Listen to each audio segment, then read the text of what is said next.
राष्ट्रवादीचे ज्येष्ठ नेते प्रदेशाध्यक्ष जयंत पाटील यांचं विधानसभेतून निलंबन झालं आणि त्याच्यावरती बातम्या आता मोठ्या प्रमाणात येत आहेत। त्यांच्या निलंबनामागचं जे कारण आहे की त्यांनी उच्चारलेला निर्लज्ज हा शब्द वास्तविक पाहता वरवर असं दिसतं आहे की त्यांनी तो अध्यक्षांसाठी राहुल नार्वेकर यांच्यासाठी उच्चारला, त्याप्रमाणे त्यांचं निलंबन झालं, गदारोळ झाला। राष्ट्रवादीवाल्यांनी त्याचं एक थोडंसं भंबम करायचा प्रयत्न केला, पण ते सगळा विषय मिटला। पण त्याच्या मागचं कारण जर शोधत गेलं लक्षात येतं की म्हणजे हा जो वैताग आहे किंवा काय म्हणतील ही जी तडफड आहे जयंत पाटलांची, ही राहुल नार्वेकरांच्या संदर्भात नाही आहे किंवा ही सत्ताधाऱ्यांच्या संदर्भात पण नाही आहे। मुळात प्रश्न असा आहे की महाविकास आघाडीची सत्ता गेल्याच्या नंतर राष्ट्रवादीवाले ज्या पद्धतीनं वैतागलेले आहेत, त्यांची तडफड चालू आहे। सत्तेच्या शिवाय राहणं ज्या पक्षाला फार मुश्किल आहे असा पक्ष म्हणजे राष्ट्रवादी। एक वेळ काँग्रेसवाले परवडले, ते तरी सत्तेच्या शिवाय राहू शकतात, पण राष्ट्रवादींची अडचण अशी आहे की जन्मापासून तो पक्ष सत्तेमध्ये राहिलेला आहे। म्हणजे जुनं मी बाजूला ठेवतो शरद पवारांचा सगळा हिशोब, पण 1999ला राष्ट्रवादी पक्षाची स्थापना झाली। 4च महिन्यामध्ये काँग्रेसशी तडजोड करून त्यांनी सत्ता हस्तगत केली। एक 5 वर्षाचा कालखंड जर सोडला तर त्याही याच्यामध्ये राष्ट्रवाद्यांनी सुरुवातीला न मागता भाजपला पाठिंबा दिलेला होता। म्हणजे त्यांच्या आतून काय कॉम्प्रोमाइज होतं त्याचे तेच जाणे, असा आरोप बाकीचे राजकीय विश्लेषक करू शकतात। पण राष्ट्रवादीला एकूणच सत्तेच्या शिवाय राहणं मुश्किल जातं, हा जसा एक भाग आहे, तसं स्वतः जयंत पाटलांचं एक वेगळं दुखणं ते जरा समजून घ्या। जयंत पाटील हे राष्ट्रवादीतले आता ज्येष्ठ नेत्यांपैकी एक, सातत्यानं निवडून आलेले, पण त्यांच्या मतदारसंघात लोकसभेचा जो मतदारसंघ येतो त्यांचा शिरोळ किंवा जयसिंगपूर असा जो आहे, त्या ठिकाणी एक तर राजू शेट्टी निवडून येत होते, त्याच्यानंतर आधी निवेदिता माने होत्या राष्ट्रवादीच्या, नंतर त्यांचे चिरंजीव धैर्यशील माने हे शिवसेनेच्या तिकिटावरती आलेले। म्हणजे एकूण हिशोब पाहता कायमस्वरूपी लोकसभेचा मतदारसंघ जयंत पाटलाच्या एका अर्थाने विरोधातच राहिला। म्हणजे त्यांचा उमेदवार म्हणून कधी निवडून तिथे येऊ शकला नाही, ही एक अडचण। दुसरी एक अडचण, जेव्हा आर पाटलांचं महत्त्व राष्ट्रवादीमध्ये वाढलं, अक्षरशः ते उपमुख्यमंत्री झाले, पण त्या तुलनेमध्ये जयंत पाटलांना काही भेटलं नाही, त्याच चांगली मधली गोष्ट आहे। दुसरी एक अडचण झाली की राष्ट्रवादी काँग्रेसच्या वतीनं 1, 2, 3 नाही तब्बल 4 उपमुख्यमंत्री झाले। छगन भुजबळ एक उपमुख्यमंत्री होते, त्याच्यानंतर जेव्हा सुशीलकुमार शिंदेंना मुख्यमंत्री केलं काँग्रेसने, केलं की तिकडे बदलून एक तरी मराठा पाहिजे म्हणून एकाच जिल्ह्यातून मुख्यमंत्री आणि उपमुख्यमंत्री सोलापूरमधून, म्हणजे सुशीलकुमार शिंदे काँग्रेसकडून मुख्यमंत्री आणि विजयसिंह मोहिते पाटील राष्ट्रवादीकडून उपमुख्यमंत्री दुसरे, त्याच्यानंतर आर पाटील आणि चौथे म्हणजे अजित पवार। पण ह्याच्यामध्ये 4 उपमुख्यमंत्री राष्ट्रवादीकडून झाले 15 वर्षाच्या कालखंडामध्ये, नंतरच्या 2.5 वर्षाच्या कालखंडामध्ये महाविकास आघाडीच्या, पण ही संधी जयंत पाटलांना लाभली नाही। दुसरं दुखणं जयंत पाटलांचं असं आहे की जेव्हा 2019च्या विधानसभेचे निकाल लागल्याच्या नंतर शिवसेनेने भाजपला टांग द्यायचं ठरवलं आणि ते जे सगळं काय म्हणता येईल त्याला, ते सगळं जमून येत नव्हतं महाविकास आघाडीचं सगळं गणित, काँग्रेसवाले आडून बसलेले होते। त्या काळामध्ये देवेंद्र फडणवीस यांनी अजित पवारांना हाताशी धरून 2 दिवसाचं का असेना सरकार स्थापन केलं। अजित पवारांच्या बंडाच्या नंतर जे अजित पवार गटनेते होते राष्ट्रवादीचे, त्यांना काढून त्यांच्या जागी जयंत पाटलांना नेमण्यात आलं। आता अपेक्षा अशी होती की ते सरकार कोसळलं, राष्ट्रवादीचे बहुतांश आमदार राष्ट्रवादीमध्येच राहिले, म्हणजे शरद पवारांना निष्ठावान राहिले, ते काय अजित पवारांबरोबर गेले नाहीत। आता अपेक्षा अशी होती की जेव्हा केव्हा महाविकास आघाडीचं सरकार स्थापन होईल त्या सरकारमध्ये तरी उपमुख्यमंत्री जयंत पाटील असतील, कारण की ते आता गटनेते आहेत राष्ट्रवादीचे। शिवसेनेचे गटनेते प्रत्यक्ष त्या सभागृहामधले एकनाथ शिंदे होते, त्यांना टांग मारल्या गेली, स्वतः उद्धव ठाकरेच मुख्यमंत्री झाले, आणि राष्ट्रवादीचे गटनेते अजित पवार होते, त्यांनाही टांग मारल्या गेली आणि त्यांच्या जागेवरती परत एकदा बंडखोरीची ज्यांना बक्षीस मिळालं असं भारतातल्या उदाहरण हिच्यातलं त्याच पक्षाकडून हे एकमेव उदाहरण आहे, ते म्हणजे अजित पवार। पक्षाच्या विरोधामध्ये बंडखोरी केली पण तरीही त्यांना बक्षीस मिळालं की ते परत उपमुख्यमंत्री झाले।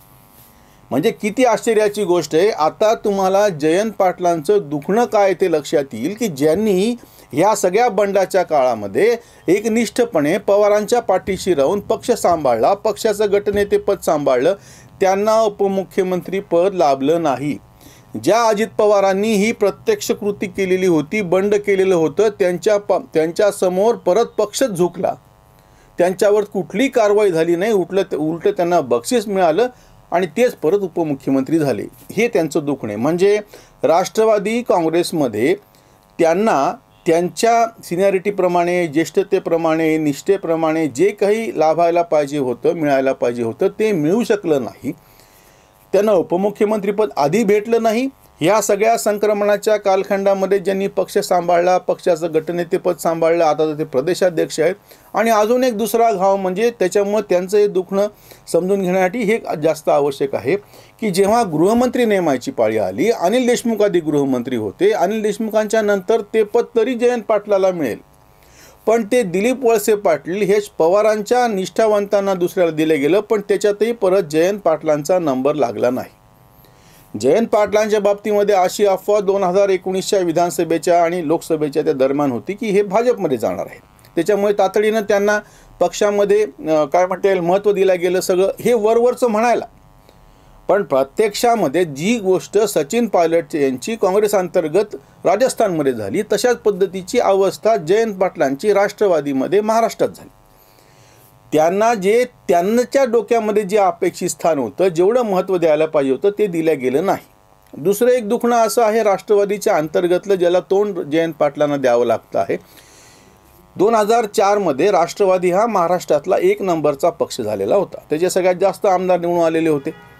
खरं तर त्यांना मुख्यमंत्रीपद तेव्हा अपेक्षित होतं, पण काँग्रेसने मुख्यमंत्रीपद सोडलं नाही. बदल्यात त्यांनी काही मंत्रिपदं जास्त मिळाली. त्यावेळेस असा जो काही भ्रम शरद पवारांचा ज्या कोणी करून दिला असेल की मराठा मतांच्या पाठिंब्यामुळे आपल्याला हे स्थान भेटलेले, आणि त्याच्यानंतर एक हार्डकोर मराठा लाईन, थोडीशी अतिशय जातीवादी लागेल अशी लाईन कायमस्वरूपी राष्ट्रवादीमध्ये पकडल्या गेली. त्याला काउंटर करायला म्हणून शरद पवारांनी छगन भुजबळांना उपमुख्यमंत्रीपद देणे किंवा आधीच्या काळामध्ये पिचड्यांना, मधुकरराव पिचड्यांना मोठेपण देणे, नंतर जितेंद्र आव्हाड, म्हणजे नॉन मराठा नेतृत्व कसं थोडंसं पुढे येईल असं पाहायला गेलं. पण जेव्हा प्रत्यक्ष मराठा नेतृत्वाची वेळ आली तेव्हा आपल्याच घरामध्ये म्हणजे अजित पवारांना ते देणे असं करण्यात आलं. पण त्या तुलनेमध्ये इतर मराठा नेतृत्व प्रत्यक्ष राष्ट्रवादी काँग्रेसचं की ह्यांचं स्थान दुय्यम राहील. ही एक अडचणीची बाब त्यांच्या बाबतीमध्ये आहे. आणि त्याच्यामध्ये तो जो एक संघर्ष मराठा नॉन मराठा आहे. आणि ह्याच्यात घडला प्रसंग असा की जयंत पाटलांनी त्यांच्या मुलाचं लग्न, त्यांची जी सून आहे ती किर्लोस्करांची आहे. आता हा जो आंतरजातीय विवाह झाला, ह्याच्यावरती मराठा राष्ट्रवादी काँग्रेसमधला जो एक कट्टरपंथी मराठा गट आहे, त्या सगळ्यांनी त्या सोशल मीडियावरती ह्याच्यावरती जी अश्लाघ्य पद्धतीनं टीका सुरू केली, त्याचंही दुखणं जयंत पाटलाला सहन करावं लागतं आहे. म्हणजे एकतर राजकीय पातळीवरती अडचण होऊन बसली. आधीसुद्धा जेव्हा पक्षाचं निर्विवाद वर्चस्व होतं राजकारणावरती, म्हणजे काँग्रेसचं गट 1919 ते 2014 ह्या 15 वर्षाच्या कालखंडामध्ये 4 वेगवेगळे उपमुख्यमंत्री झाले राष्ट्रवादीचे. त्यात जयंत पाटलांचा नंबर लागू शकला नाही. अडचणीच्या काळामध्ये ज्यांनी पक्ष सांभाळला त्याचं बक्षीस म्हणजे काय, तर त्यांना परत काही लाभलं नाही. आणि कौटुंबिक पातळीवरती आंतरजातीय विवाहामुळे पक्षामधले जे स्वतःला कट्टर मराठा म्हणून घेणारे त्यांच्याही नाराजीला तोंड द्यावं लागते. अशी एक सगळी अडचण.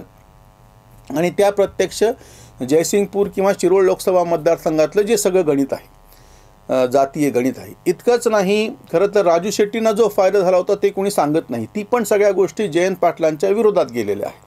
त्या सगळ्या दक्षिण महाराष्ट्रामध्ये पवारांच्या विरोधामध्ये असं म्हणून एक राजकारण सुरू झालेलं होतं. 2009च्या निवडणुकीची तर गोष्ट आहे. तिथून मंडलिक निवडून आलेले होते.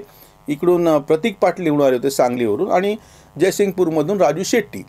तर तेव्हाचे पोस्टर असे लागले होते त्या सांगलीमध्ये, 1वर 2 फ्री.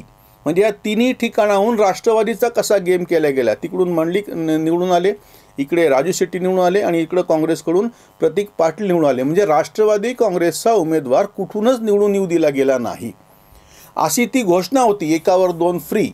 आणि त्या म्हणजे सांगली आणि त्या सगळ्या परिसरामध्ये वसंतदादा पाटलांचं राजकारण जे सगळं होतं, काँग्रेस आणि काँग्रेसच्या शिवायचं, असं जे ते सगळं दुखणं आहे, त्याचेही बळी जयंत पाटील ठरत आलेले होते. म्हणजे तेव्हापासूनचं ते सगळं दुखणं आहे. म्हणजे त्या 15 वर्षाचा कालखंड आणि हा नंतरचा, या सगळ्या कालखंडामध्ये 5 वर्ष तर भाजप सेनेची राज्याची होती, तेव्हाही त्या भाजपच्या सरकारला बाहेरून पाठिंबा दिला. ह्या सगळ्या गोष्टीतून जयंत पाटलांचा जो वैताग आहे तो आता त्या शिवीतून व्यक्त होतो आहे, त्या संसदीय शब्दातून व्यक्त होते. वरवर दिसत असताना जयंत पाटलांनी हा शब्द, निर्लज्ज हा शब्द विधानसभेच्या अध्यक्षासाठी वापरलेला असला तरी प्रत्यक्षामध्ये राष्ट्रवादीची जी ही राजकीय कूटनीती आहे तिचेच आपण बळी आहोत हे त्यांना जाणवल्यामुळं त्यांच्या तोंडातून कदाचित हे उच्चार बाहेर आलेले असतील. त्याच्यामुळे त्यांच्या या वैतागाचा अर्थ अशा पद्धतीनं आपल्याला लावता येऊ शकतो. इथेच थांबूयात. धन्यवाद.